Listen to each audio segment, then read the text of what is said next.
معزز ناظرین و سامعین، السلام علیکم ورحمۃ اللہ وبرکاتہ۔ قصص القرآن کے سلسلے کا 5واں قصہ حضرت نوح علیہ السلام حاضر خدمت ہے۔ قرآن کریم کی 43 صورتوں میں 43 صورتوں میں حضرت نوح کا تذکرہ ہے، جبکہ سورہ اعراف، سورہ ہود، سورہ مومنون، شعراء، قمر، عنکبوت اور سورہ نوح میں اس کی تفصیل موجود ہے۔ حضرت نوح حضرت ادریس علیہ السلام سے 1000 سال بعد دنیا میں تشریف لائے اور عراق کی سرزمین پر آپ آباد تھے۔ 40 سال کی عمر میں نبوت پر فائز ہوئے اور 950 سال تک قوم کو دین کی دعوت دیتے رہے، جس کا تذکرہ سورہ عنکبوت آیت نمبر 14 میں اللہ تبارک و تعالیٰ نے فرمایا ہے۔ ارشاد باری ہے سورہ نوح آیت نمبر 22۔ انہوں نے کہا، یعنی حضرت نوح نے کہا، بھائیو میں تم کو کھلے طور پر نصیحت کرتا ہوں کہ اللہ کی عبادت کرو اور اس سے ڈرو اور میرا کہا مانو۔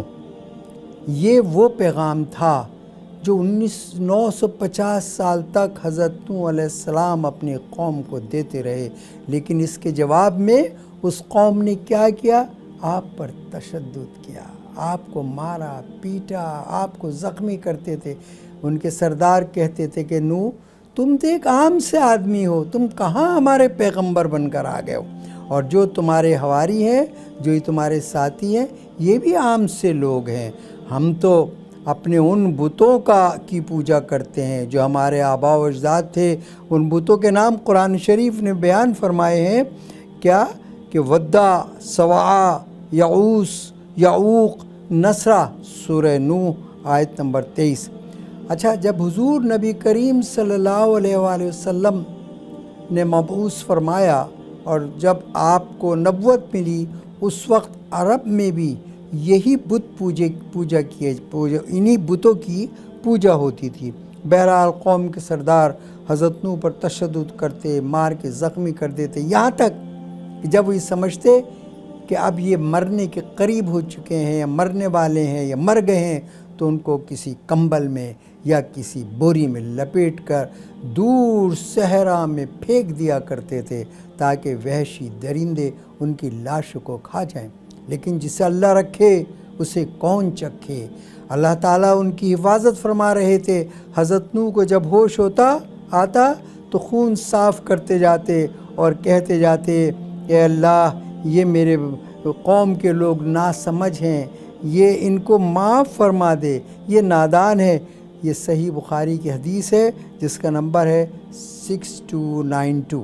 کفار آپ سے کہتے کہ اے نوح تم اپنے آپ کو اللہ کا نبی بھی کہتے ہو، تم یہ بھی کہتے ہو کہ اگر ہم تمہارا کہنا نہیں مانیں گے تو ہم پر عذاب نازل ہو جائے گا۔ ذرا وہ عذاب دکھاؤ تو صحیح، ہمیں بتاؤ تو صحیح وہ کیسا عذاب ہے، ذرا اس کا مزہ ہم چکھے تو صحیح، ہمیں پتہ تو چلے کہ تمہارا رب کون سا عذاب ہم پر نازل فرماتا ہے۔ بس یہی وہ لمحہ تھا۔ حاضرین محترم، 950 سال کی اس خدمت میں، اس تبلیغ دین میں، یہی وہ لمحہ تھا کہ جب نوح علیہ السلام مایوس ہو گئے۔ آپ نے فرمایا، اللہ تعالیٰ کے حضور فرمایا کہ اللہ یہ میری قوم تو میری بات نہیں سنتی، اے اللہ یہ تو بری طریقے سے شیطان کے پنجے میں جکڑے ہوئے ہیں، اے معبود برحق اب تو ہی فیصلہ فرما۔ حضرت نوح نے اپنی معروضات اللہ کے سامنے پیش کر دیں، جس کی تفصیل سورہ نوح کی آیت 5 سے 28 کے دوران بیان کر دی گئی ہے۔ بڑی لمبی چوڑی تفصیل ہے، بڑا دکھ سے، بڑے درد سے حضرت نوح نے اپنی معروضات اللہ کے حضور پیش کی۔ حکم الہی ہوا، وحی نازل ہوئی، فرمایا کہ اے نوح تم کیوں غم کرتے ہو؟ یہ لوگ جو تمہارے ساتھ ہیں، جو ایمان لا چکے ہیں، اب ان کے بعد کوئی ایمان لانے والا نہیں ہے، اور نہ اب تم ان کے بارے میں ہم سے کوئی سوال کرنا، اس لیے کہ ہم نے فیصلہ کر لیا ہے کہ اب ہم ان کو غرق کر دیں گے۔ ناظرین محترم، اللہ تعالیٰ جب وہ کوئی فیصلہ کر لیں تو پھر وہ سمجھ لیجئے کہ وہ اس فیصلے پر عمل ہونا لازمی ہے۔ اللہ تعالیٰ نے جب یہ فرما دیا کہ اس قوم کو غرق کر دیں گے تو اب اس قوم کو غرق ہی ہونا تھا۔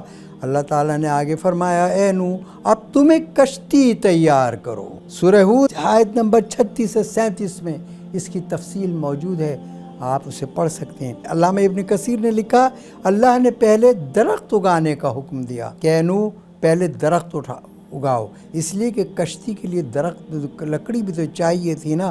حضرت نوح نے کیا کیا؟ ساگوان اور صنوبر کے درخت اگائے، ان کی رکھوالی کی۔ کوئی کہتا ہے کہ 100 سال لگے اس میں، کوئی کہتا ہے کہ 40 سال لگے، لیکن بہرحال جب درخت تناور ہو گئے، یہ بھی قصص ابن کثیر کے صفحہ نمبر 117 میں یہ واقعہ موجود ہے۔ جب درخت تناور ہو گئے تو حضرت جبریل علیہ السلام آسمانوں سے تشریف لے آئے۔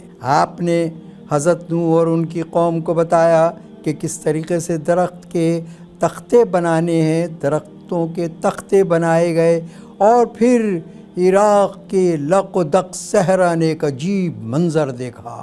چاروں طرف ریت کے پہاڑ ہیں، چٹیل ریت کے میدان ہیں، اور لبے سڑک ایک وسیع و عریض کشتی کی تیاری کی جا رہی ہے جو کئی سو گز لمبی، کئی سو گز چوڑی اور 30 گز اونچی ہے۔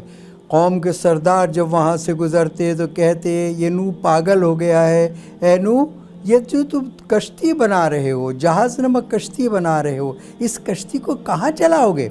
یہ تو صحرا ہے، عراق میں تو کوئی سمندر ہے ہی نہیں، عراق کا تو آدھے سے زیادہ حصہ صحرا پر ہے، کیا اس کو تم اس دشت میں چلاؤ گے، اس صحرا میں چلاؤ گے؟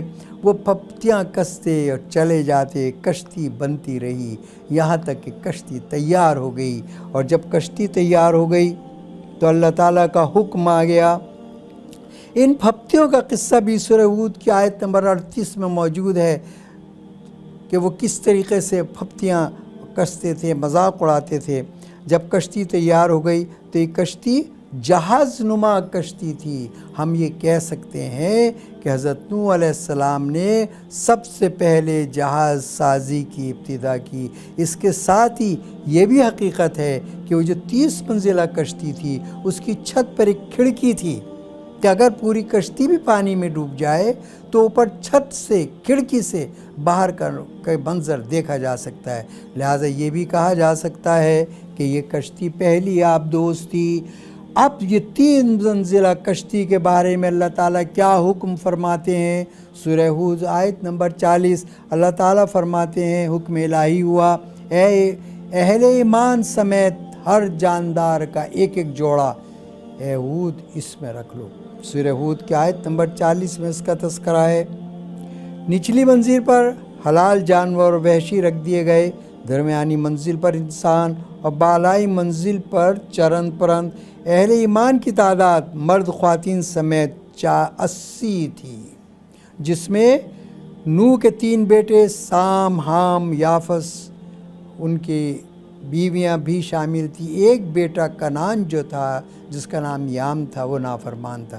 یہاں حضرت نوح اپنی کشتی میں لوگوں کو سوار کر رہے تھے، جانور بھی سوار ہو رہے تھے، وحشی جانور بھی سوار ہو رہے تھے۔ وہاں پوری قوم، نوح کی پوری قوم یہ منظر دیکھ رہی تھی۔ وہ حیران بھی تھے، پریشان بھی تھے۔ وہ کہتے تھے کہ نوح تو پاگل ہو گیا ہے، اس دشت کے اندر، اس صحرا کے اندر، اس کشتی میں اس نے اپنے لوگوں کو قید کر دیا ہے۔ اس کے چند جو فالوورز تھے، اس کے چند جو پیروکار تھے، اس نے انہیں بھی کشتی میں قید کر دیا ہے۔ یہ تو پاگل ہے، یہ ان سب کو مار دے گا۔ ابھی یہ اس کی قوم کے تمام لوگ یہ منظر دیکھ ہی رہے تھے، مذاق اڑا ہی رہے تھے، پھپتیاں کس ہی رہے تھے کہ اچانک انہوں نے دیکھا کہ دشت میں صحرا میں جو ریت ہے، ریت کے ذروں سے پانی پھوٹنے لگا، اور پھر دیکھتے ہی دیکھتے وہ تمام جو ریت کے ذرات تھے وہ چشمے بن گئے، پانی ابلنے لگا۔ ابھی وہ اس بات سے پریشانی ہو رہے تھے، ابھی وہ نیچے دیکھ رہے تھے کہ پانی پانی ہے کہ اوپر اچانک بارش کے فرشتے نے غضبناک بارش شروع کر دی۔ قیامت خیز بارش تھی، اب اوپر سے بھی پانی ہے اور نیچے سے بھی پانی ہے، پانی بڑھتا چلا جا رہا ہے اور قوم نوح ڈوبتی چلی جا رہی ہے، چیزیں ڈوب رہی ہیں، لوگ ڈوب رہے ہیں، آہو بکا ہو رہی ہے، چیخ پکار ہو رہی ہے، کشتی کے دروازے تو بند ہو چکے ہیں، کشتی اب ہچکولے کھاتے ہوئے آگے بڑھ رہی ہے۔ اتنے میں حضرت نوح علیہ السلام نے باہر کا منظر دیکھنے کے لیے تیسری منزل پر گئے، کشتی کی کھڑکی کھولی، باہر جو نظر ڈالی تو دیکھا ایک ٹیلے پہ ان کا بیٹا کنعان موجود ہے۔ آواز لگائی، اے میرے بیٹے تو اب یہاں واپس آ جا، دیکھ تو اگر واپس آ جائے گا تو میں اللہ تعالیٰ سے کہہ کے تجھ کو معافی دلوا دوں گا، تو بچ جائے گا۔ کنعان پہاڑی چھوٹی سی ٹیلے پر تھا، مسکرایا، طنزیہ مسکرایا اور کہا والد محترم تم میری فکر چھوڑو، تم اپنی کشتی کو سنبھالو، تمہاری کشتی ہچکولے کھا رہی ہے اور کسی وقت بھی یہ کشتی ڈوب جائے گی، لڑک جائے گی اور تم سب لوگ جو ہو اس پانی میں ڈوب جاؤ گے۔ حضرت نوح علیہ السلام نے کہا کہ بیٹے دیکھ یہ عذاب الہی ہے، یہ اس پانی سے کوئی نہیں بچ سکتا، ہماری کشتی تو اپنی منزل پر پہنچی جائے گی، لیکن دیکھ ابھی بھی وقت ہے کہ تو آ جا۔ ابھی باپ بیٹے کے درمیان یہ گفتگو جاری ہی تھی کہ غضبناک لہر، ایک غضبناک موج جو تھی وہ غضبناک انداز میں دندناتی ہوئی چلی آئی اور اس موج نے باپ بیٹے کو جدا کر دیا، باپ بیٹے کے درمیان حائل ہو گئی اور پھر کیا ہوا؟ کنعان آنکھوں سے غائب ہو گیا۔ حضرت نوح علیہ السلام نے جب ہی دیکھا تو رب کو پکارا، اے میرے رب آپ نے تو وعدہ کیا تھا کہ میں تیرے اہل خانہ کو بچا لوں گا، اے میرے اللہ، اے میرے پروردگار، اے میرے رب یہ بیٹا بھی تو میرا اہل خانہ تھا، اس کو بچا لیجئے۔ اللہ تعالیٰ فرماتے ہیں کہ اے نوح یہ بیٹا تمہارا خاندان سے نہیں تھا، یہ نافرمان تھا، اور تم جس چیز کی تمہیں حقیقت معلوم نہ ہو اس کے بارے میں مجھ سے سوال نہ کیا کرو۔ سورہ ہود آیت نمبر 45-46 میں اس کی تفصیل موجود ہے، اسے مزید تفصیل سے پڑھا جا سکتا ہے۔ حضرت ابن عباس رضی اللہ تعالیٰ عنہ بیان کرتے ہیں کہ کشتی میں موجود 80 افراد تھے اور 150 دن تک کشتی میں یہ افراد کشتی چلتی رہی اور یہ کشتی میں موجود رہے، یعنی 150 دن تک اللہ نے کشتی کا رخ مکہ مکرمہ کی جانب پھیر دیا۔ کشتی نے 40 دن بیت اللہ کے چکر لگائے۔ اب یہ واقعہ جو میں آپ کو بتا رہا ہوں یہ قصص ابن کثیر کی معروف کتاب میں صفحہ نمبر 111 پر تحریر ہے۔ پھر کشتی کوہ جودی پر جا کر ٹھہرا دی گئی۔ کوہ جودی سورہ ہود آیت نمبر 44 میں اس کا نام کوہ جودی کا موجود ہے۔ جودی پہاڑ عراق و موصل کے شمال میں آرمینیا کے ساحل پر واقع ہے اور آج بھی اس کا نام جبل جودی ہی ہے۔ کشتی ٹھہر گئی، حضرت نوح علیہ السلام نے کچھ انتظار کیا اور اس کے بعد آپ نے کوے کو بھیجا کہ جائے اور جا کے زمین کا جائزہ لے اور دیکھ کتنا پانی اتر چکا ہے۔ کوا جب زمین پر آیا اس نے دیکھا کہ یہاں تو مردار پڑے ہیں، مرے پڑے ہیں۔ اس نے کیا کیا؟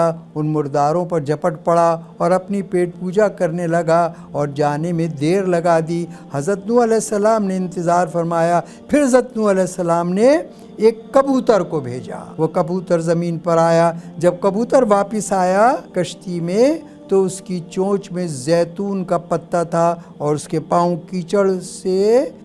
کیچڑ میں لت پت تھے۔ حضرت نوح علیہ السلام نے اندازہ کر لیا کہ کشتی کے پانی زمین کا اتر چکا ہے۔ اب آپ نے کچھ دن اور انتظار کیا اور اس کے بعد پھر آپ نے کیا کیا؟ آپ نیچے اترے، جودی پہاڑ سے نیچے اترے، کشتی سے باہر آئے، جودی پہاڑ سے نیچے اترے اور پھر آپ نے کیونکہ 80 افراد کے رہنے کی جگہ بھی قائم کرنی تھی تو آپ نے ایک بستی قائم کی اور اس بستی کا نام سمانین رکھا، یعنی 80 آدمیوں کی بستی۔ پھر ایک دن صبح جب آپ سو کر اٹھے تو آپ نے دیکھا کہ ہر ایک کی زبان مختلف ہو چکی تھی، یعنی 80 زبانیں وجود میں آ چکی تھیں۔ حضرت نوح ہر ایک سے اس کی زبان میں گفتگو کرتے. اللہ تعالیٰ نے آپ کو 80 زبانوں پر عبور حاصل کر دیا تھا. یہاں سے حضرت نوح نے دنیا کا کاروبار اثر نو جاری و ساری کیا. آدم ثانی کہلائے. اس واقعے کو کبوتر کوے اور اس واقعے کے لیے مزید تفصیل اگر پڑھنا چاہیں تو قصص ابن کثیر صفحہ نمبر 117 پر اس کی مزید تفصیل موجود ہے. حاضرین محترم، ناظرین گرامی، قصہ نوح اختتام پذیر ہوا. اب تھوڑا ہم یہ معلوم کرتے ہیں کہ اس سے ہمیں سبق کیا حاصل ہوا. حاضرین محترم، اللہ تعالیٰ نے فرمایا ہے کہ یہ جو قصے ہم بیان کر رہے ہیں یہ کوئی قصے کہانیاں نہیں ہیں، اور نہیں یہ قرآن کوئی قصے کہانیوں کی کتاب ہے. ہر قصے میں کوئی واعظ ہے، کوئی نصیحت ہے، کوئی سبق ہے، کوئی عبرتناک سبق موجود ہے. اب اس قصے میں یہ قصہ کس وقت نازل ہوا کہ جس وقت مکہ مکرمہ میں حضرت صلی اللہ علیہ وآلہ وسلم اور ان کے ساتھیوں پر ظلم و ستم کی انتہا کو پہنچ چکا تھا. کفار قریش آپ کے ساتھیوں پر ظلم کے پہاڑ ڈھو رہے تھے. تو اللہ تبارک و تعالیٰ نے حضرت نوح کے اس قصے کے ذریعے کفار قریش کو متنبہ فرمایا کہ دیکھو، ہم چاہیں تو تمہاری پوری قوم کو غرق کر دیں، یہ ہمارے اختیار میں ہے. اس سے بعد میں بھی قوموں کو غرق کیا گیا. تو حاضرین محترم، عذاب الہی اجتماعی بھی آ سکتے ہیں اور انفرادی بھی آ سکتے ہیں. اس وقت سب سے بڑی ضرورت یہ ہے کہ ہم قصص قرآن کے سبق آموز اور عبرتناک واقعات سے سبق حاصل کر کے اپنی انفرادی اور اجتماعی زندگیوں میں تبدیلی لائیں، کیونکہ فرد کی تبدیلی قوم اور معاشرے کی تبدیلی کا باعث ہوتی ہے. فرد قائم ربط ملت سے ہے، تنہا کچھ نہیں. موج ہے دریا میں اور بیرون دریا کچھ نہیں. لیکن میرے بھائیوں، میرے بزرگوں اور ساتھیوں، اس وقت ہمارا کیا حال ہے؟ اس وقت ہمارا حال یہ ہے کہ اپنے کردار پہ ڈال کر پردہ اقبال ہر شخص کہہ رہا ہے زمانہ خراب ہے. وما علینا الا سوشل میڈیا پر سب سے قدیم اور سب سے ریلائبل برانڈ درسقرآن.com